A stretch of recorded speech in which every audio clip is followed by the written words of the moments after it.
Thank you and welcome back to the show today. The topic this morning is beautiful skies over challenged lives. And we're fortunate to have with us to talk about beautiful skies over challenged lives, Africa at the 21st century, an evangelist, Reverend EStephens3.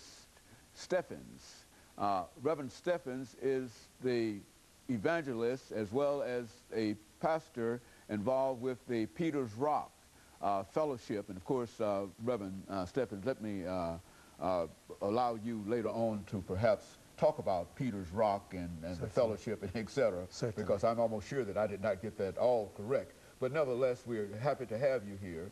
And as we indicated to our audience this morning, that we want to talk about Africa at the 21st century. I think we've had a number of shows dealing with Africa, and I think that you, having gone to Africa quite recently, can give us a lot of information, first-hand information that I'm sure that our audience will appreciate it. But now, before we get started, Reverend Stephens, let's have you to give us some information about your background, your education, and some of the things that were important in terms of bringing you here, and then we'll talk about other things. Sure. Dr. Haney, thank you for having me. I'm so honored to be able to come and share those things that God will allow me to witness in Africa.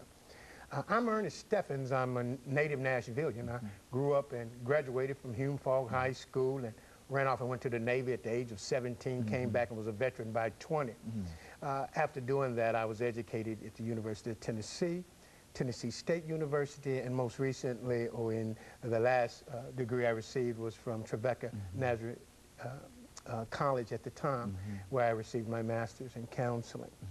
God called me into the ministry in the streets of Nashville in 1988 and birthed a ministry in me called Peter's Rock Christian Fellowship.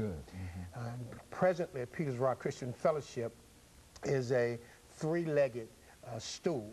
There are three things that we do. One of the things that we do is that I minister by way of newsletter to 25 to 40 individuals, both men and women, across the nation in jails, federal and state penitentiary, as far as Taft, California, and as close as CCA at Harding Place.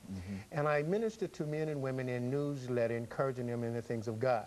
That's one of the things that we do. The other thing that we do is that I facilitate a Bible study in Laverne, Tennessee, Exit 64, at a program called Lifetime Recovery. Do it weekly, do it on Saturdays.